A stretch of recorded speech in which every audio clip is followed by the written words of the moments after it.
nickels and dimes isn't bargaining in good faith. Grocery store workers dig in for a strike.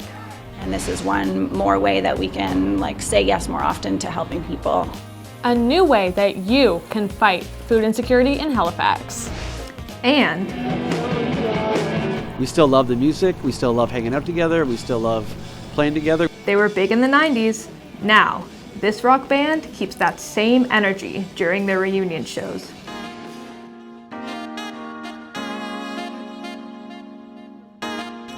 Workers at a Halifax grocery chain are taking a stand against what they say are low wages. Last week, employees at Pete's Fruitique voted to strike, and they say it could be a long fight. Charlotte McConkey went to the picket line. Solidarity! Do we do? Rise up, fight back! When Pete's workers are! Halifax is a union town! On strike! Shut them down! Halifax is a union town! Sobeys challenged supervisor votes as a delay tactic, so we didn't get the official news that we had won by a landslide until March of 2023. 5 cents makes no sense! 5 cents makes no sense! 5 cents makes no sense! 5 cents makes no sense! 5 cents makes no sense! 5 cents makes no sense! 5 cents! Since we had the strike vote, we haven't heard anything, and there are no scheduled talks at the moment. We are definitely open to talking as long as they want to offer a fair offer, because nickels and dimes isn't bargaining in good faith. Fair wage, they offer us 5 cents.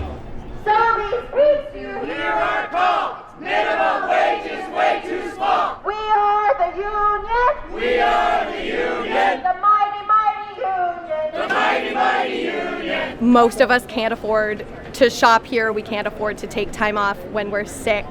And we think that just the offer of 5 cents above minimum wage is a slap in the face to all of us here. And I deeply care about everyone I work with, and we deserve better than corporate greed and delay tactics.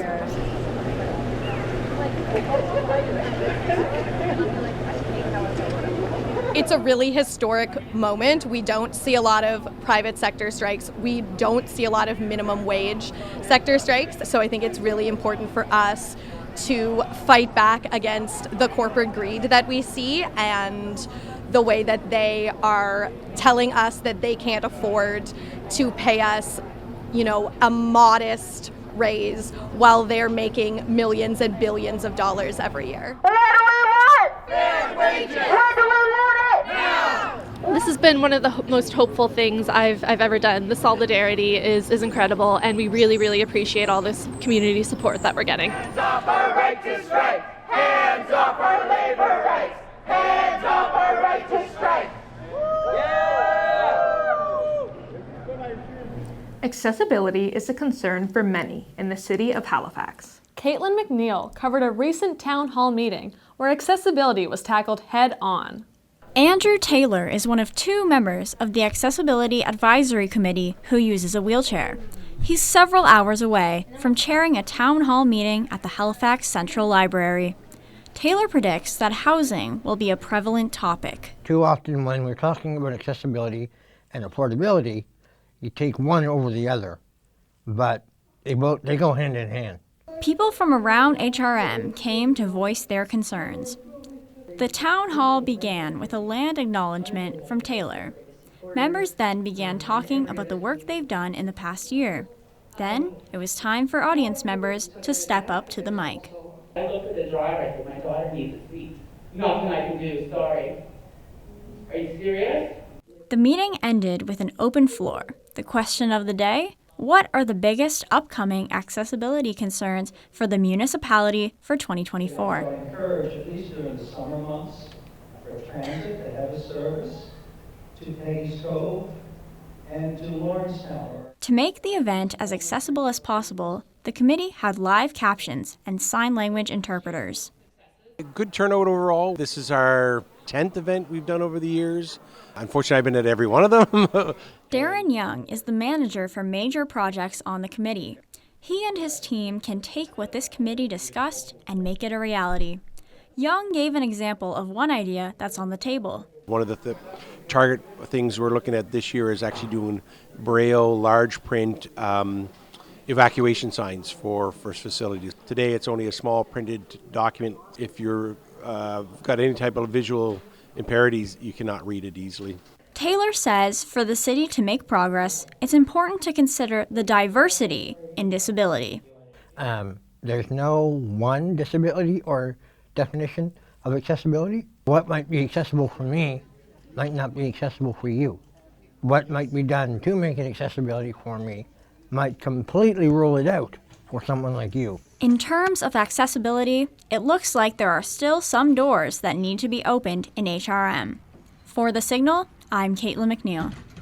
Now we head over to the North End, where a local restaurant is providing a community meal program. Customers buy food so others can eat. Thomas Scott has more. At Springhouse Market, people buy food for those in need of a free meal or coffee. This new program on Gottingen Street is helping its community stay fed. Customers buy meals and coffees at a discounted price. They leave a ticket, and anyone can come in and pick up that ticket to get their food. The meal purchase is anything off our menu, so anyone who needs a meal gets a full experience of just being able to order off the menu, enjoy it here, take it to go. With the current cost of living, Springhouse Market is giving the community a helping hand. I think that this is important, like food insecurity, the cost of living, the price of groceries, people having struggles, we're all feeling it, some people more than others, and it's our job to feed people, so we have always run our small business as ethically as we possibly can, and this is one more way that we can say yes more often to helping people. The feedback from the community has been positive. I think it's also important to have these community opportunities where we can feel like we're actually doing stuff for one another, whereas it doesn't always feel that way. Sometimes it feels very disconnected from, we feel disconnected from one another, and this is a good way to sort of build community and really be there for each other. We've had a lot of our regular customers purchasing meals for people, so our little ticket jars are filling up, and we have a good amount of meals, soup, and coffee available for people at the moment. So it's our hope that we will continue to be able to keep all those items stocked and spread the word to other local organizations. In the first 4 days, Springhouse Market sold over 20 community meals, coffees, and soups. Thomas Scott, The Signal, Halifax. Coming up on The Signal. Coaching was a lot more of a passion for me than I even initially realized. Meet a Dallas student who's getting the jump on her career as a basketball coach. And it's kind of the battle for the first place kind of deal, and all of us know that, so I feel like we're all going to come out with heads blazing. The Halifax Mooseheads get ready for a big weekend rivalry game. That's later on The Signal.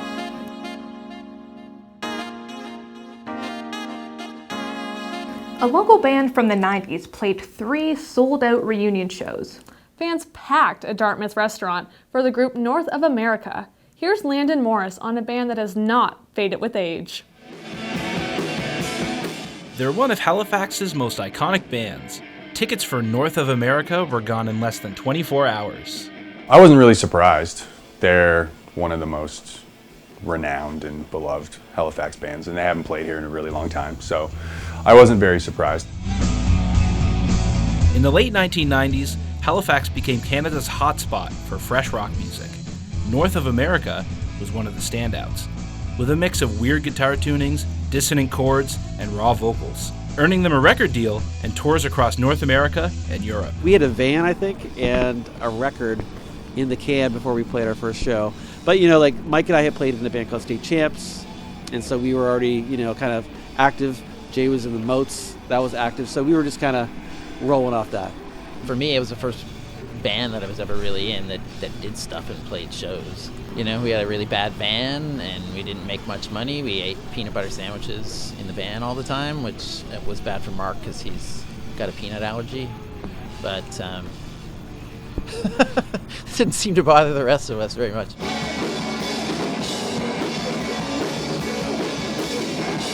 North of America broke up in 2003.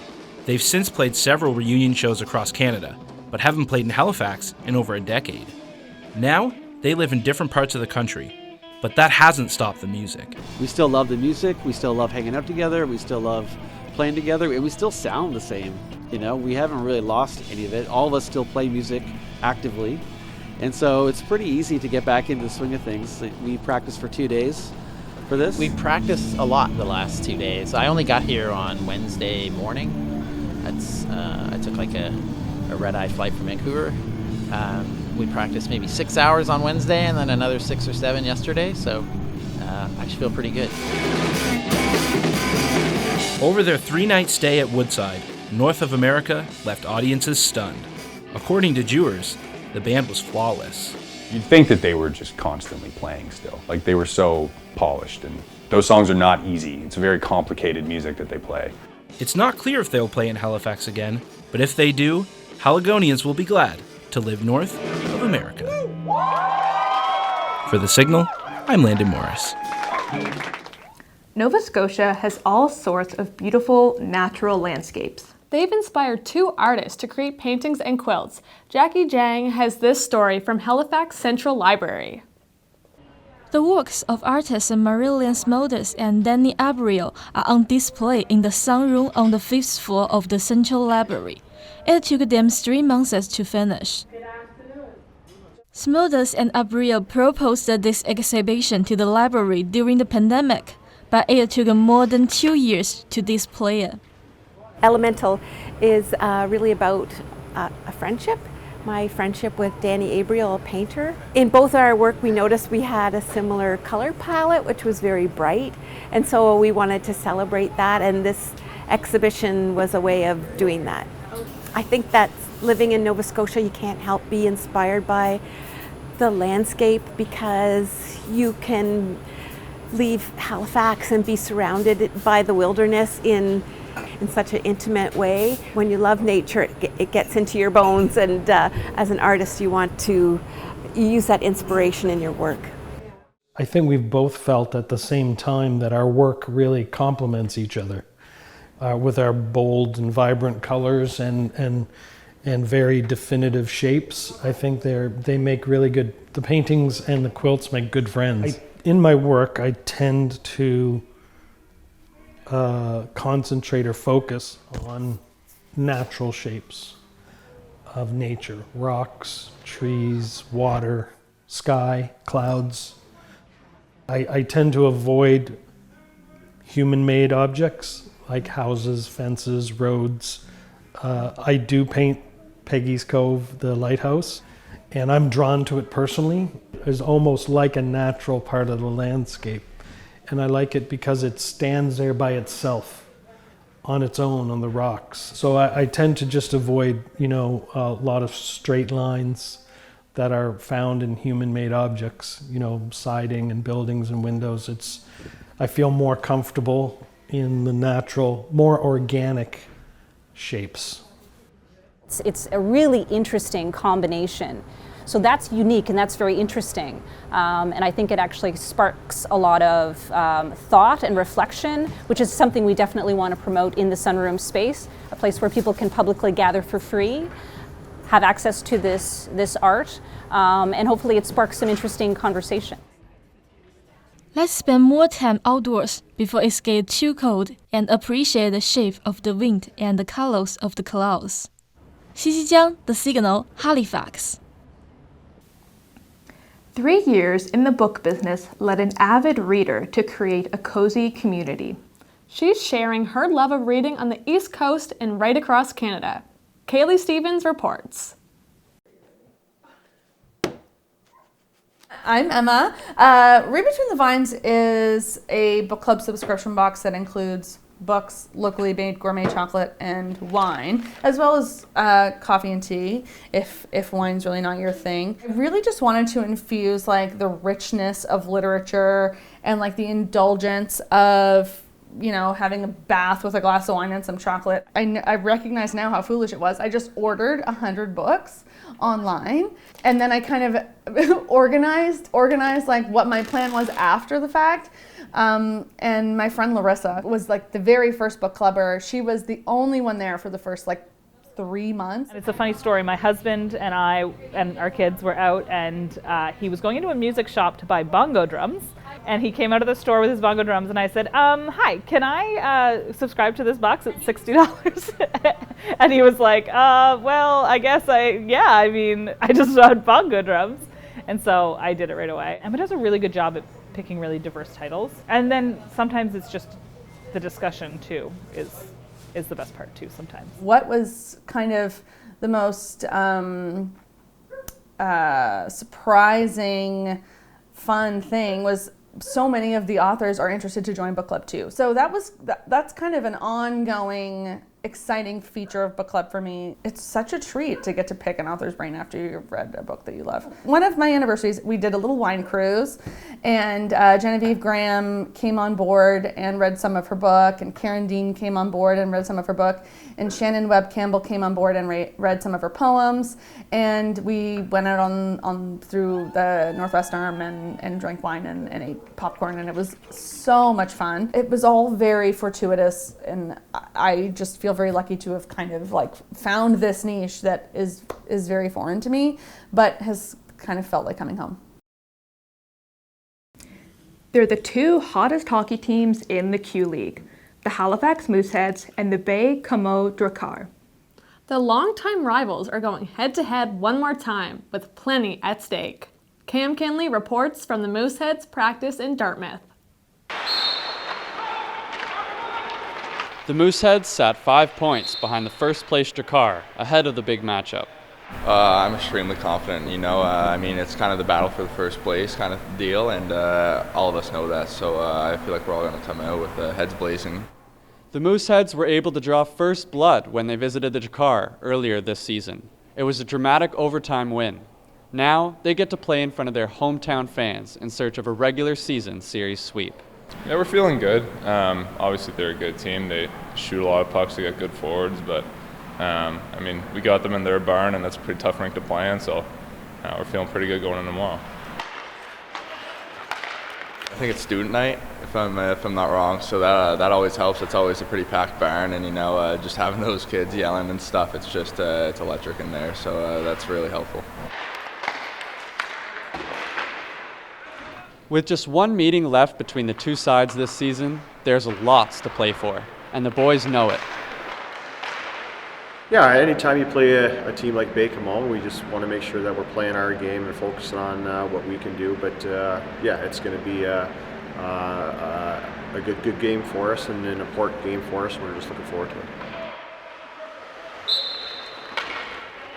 The Mooseheads have won their last 10 games. The Drakkar have won 13 of their last 14.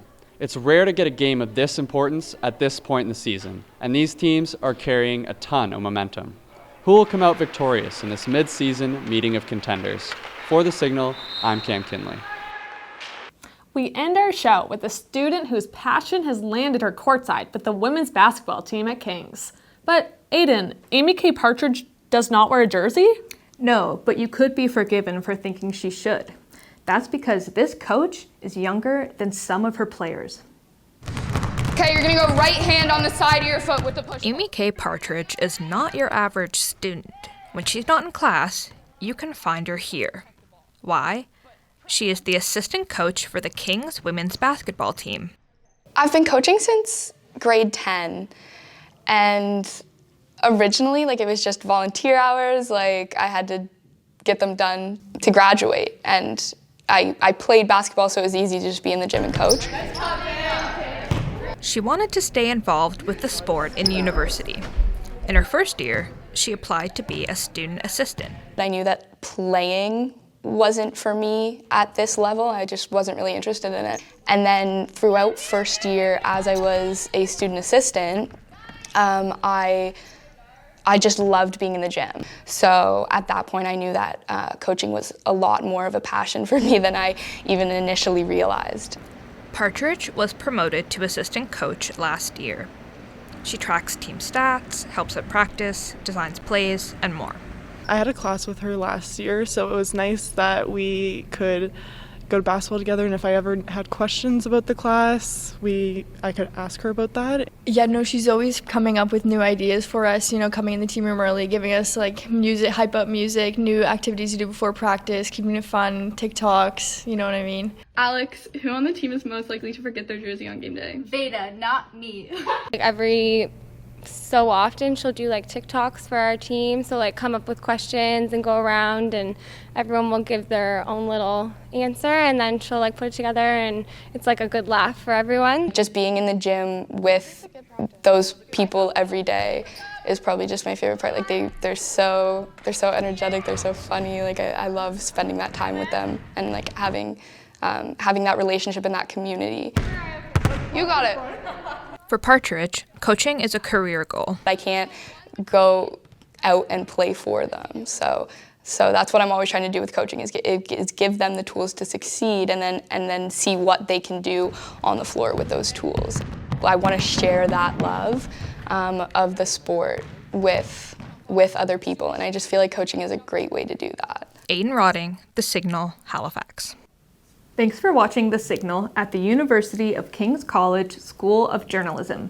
I'm Aidan Rawding. And I'm Megan James. For more news from King's, follow The Signal on YouTube or go to signalhfx.ca. Bye!